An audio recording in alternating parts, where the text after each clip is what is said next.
please. There's a bunch of people coming back. Sorry. Of course.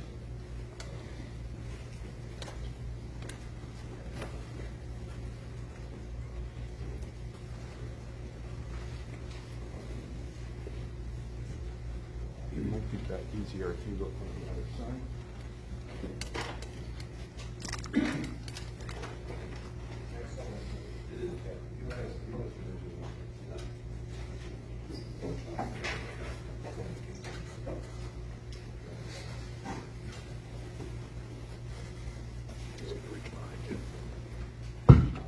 Are you guys still doing Westport? It's already over.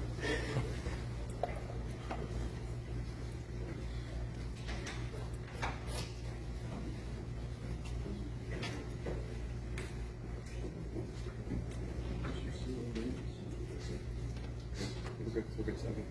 Okay, take a motion to seal the minutes from the executive session, please. First and a second, any discussion? Hearing none, all in favor say aye. Aye. Okay, so we've got back in our general meeting, and so I want to thank everybody for being here. Thank the board in particular. We know this is a very important conversation. We don't have anything else to report other than the fact that we're going to continue to be working with the parties to see whether we can make something happen, and that's where we are right now. If any board members want to add to that, then fine. If not, I'll take a motion to adjourn. So moved. I'll take a second. Any discussion? Hearing none, all in favor? Say aye. Aye. Thank you so much. Governor or Secretary of Commerce Pryor, what was the decision today? Was a vote taken? No vote was taken. There was no vote. No vote. So as it stands right now, you're still in the request mode for the $30 million? We are still in discussion, trying to make something happen. Very good. Is the project on hold now? Governor's comments stand as our comments for now.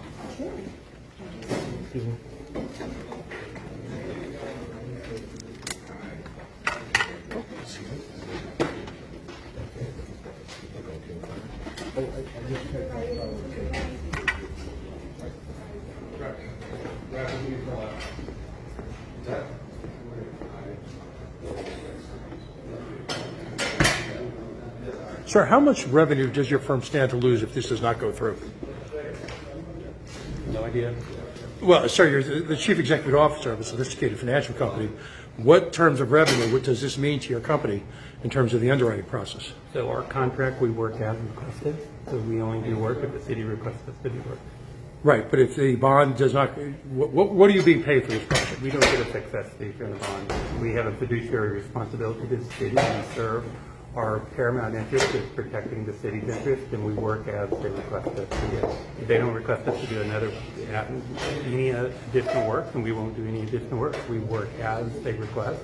We don't get a success fee from the issuance of the bond, and our responsibility is to represent the city and to have a fiduciary interest in cities what's best for the city. Thank you. You're welcome. Any comments, Mayor? No, just excited that the Commerce Board is doing their due diligence to understand the importance and the impact of Pawtucket on this project. What happens when, as inflation continues to rage, as by the comments of Janet Yellen, it seems to go for the, will there have to be an additional request for money? And at what point in time do we just cut our losses as a state, realize this investment, the timing is poor, and maybe revisit it at another time? So to cut the investment is like what's been happening in the communities of Pawtucket for 50 years, well before our time. But you're right, it is a legitimate issue, is the inflationary issue. I think that's what we're doing, the due diligence, to lock in prices now so we're not going through this, because the alternative would be is to keep Pawtucket the way it is and not have an opportunity like this. Fair enough. Thank you. Thanks. See you, Pat. Have a good one. Governor, what do you think of today's meeting? Any comment on the tentative nature of this project? But how do you think this sits within the community you purport to represent? Do you think they support corporate welfare at this level, given the paucity of state and city services for the poor? Does this mix well with this notion that that we don't have enough money to support the poor in the state? Any comment? The mayor made the comments, thank you. No, I understand, but I'm asking you. I mean, ultimately, on one hand, you present yourself as someone who's concerned about individual communities, yet this is essentially corporate welfare for multi-million-dollar developers, isn't it? I mean, can't they build this project on their own? I mean, you've got a group of people who have access to sophisticated capital markets, yet you seem to feel like this is best put on the burden of the Pawtucket taxpayers. If, in fact, the TIF financing fails, That was my next question. and Do you think this is something that's... who is the fallback for potential default on these bonds? Is it the City of Pawtucket, the Pawtucket Redevelopment Authority? Who does this? Do you have any answers for us? Anyone? Bueller? 400 some odd, 435 residential units, it's commercial. That's what's exciting about this project. Taxpayers want to know these answers. We went through this with the stadium, and now we're just doing the same old dance all over again. You'll find out when it's passed, or you'll find out when it defaults. We lost the process because of lack of leadership, and hopefully we don't need to. Awesome. Thank you, Mayor, back in when the financing was working on, so I think there was a statement that the state wouldn't be asked to provide more if there were cost overruns. Now, the public partners, rather, so that includes the city too. Now that's exactly what's happening. So no, that's not true though, and that's it. It's not cost overruns, right? It's inflation that none of us ever anticipated. And we've been going through this process for the last 3 to 4 years with Commerce, and we've not been able to lock down numbers. So our goal is to lock down numbers, right? I think there's a difference between what everybody likes to go to cost overruns and true inflationary costs. So we need to lock this in to continue to do that. Although if it weren't for inflation, we wouldn't be here. If the bonds default, who ultimately is on the hook? What type of taxpayer connection? And these are being issued by the Pawtucket Redevelopment Authority, correct? Correct. So we've made it clear from the beginning in this TIF legislation that the previous General Assembly and the governor signed, the bondholders are at risk when they do these. Is there any guarantee whatsoever other than bond insurance? I'm trying to understand it more. There are guarantees, and we've protected the taxpayers, and that was the goal in this. Right, but isn't ultimately the Pawtucket Redevelopment Authority on the hook if the bond, and what assets are owned by the Pawtucket Redevelopment Authority that would be subject to some form of foreclosure if or some say when the bonds default? So the bonds are protected, and the bond purchases are responsible for that. This is not backstopped. I know everybody gets nervous, and we were clear on that. There is no backstop. That the bondholders are taking the risk. That's why it's so important to have the commitment up front so we can go out and bond those. What happens if the state says no?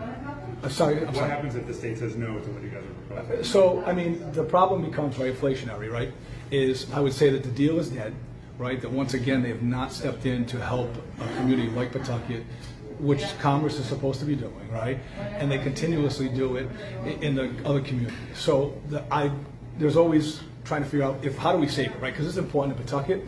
So I think that if they say no, the project is dead, right? We would try to keep it alive because it's so important, but the challenge is if the state's unwillingness to commit, then I would think the project is gone. What if they say no to the 30 million but try to do something else? Is that a possibility based on your conversation? There's all conversations, right? What we did is we put an amendment because we know we've already done things. We've shifted, we've done value engineering. We've done shifting of the bridge, which is important to the community. We don't want to lose the public amenity, and we need to get to the development because that development with the residential, with the commercial is where we get, the state and city get the revenue. Can the city put in any more money, or is it tapped out? So that's what we're trying to figure out, right, is we put in, better than $20 million of investment, soft costs, if you will. We put in, I think it really becomes the state. When you compare this structured deal to the Superman deal, the city's put in more money and so is the private developer compared to the Superman deal, so the state really needs to help us get through this. Are you optimistic that they're going to do it based on your conversation? I thought it was a great conversation today. I'm the eternal optimist, right? So, I'll keep fighting, right? I hope that the state has learned from the last time they did what they did to Pawtucket and the development that was lost. I'm very, very optimistic on the questions that were asked in there, that they're doing their due diligence, right? There's a lot more conversation that have to be had. But the one thing is the timing. We have to know one way or another over the next few weeks. Because we're losing construction time, we're losing, prices could go up, we need to lock prices in, and that's the current reality that we're under. At the end of the month, what's the drop dead? So, there's no drop dead, we're just saying, right, we can't leave it open-ended, right, if there's a piece that goes to the General Assembly, right, that's a timeline that we've kind of been using, so all depends on the direction we get from the board.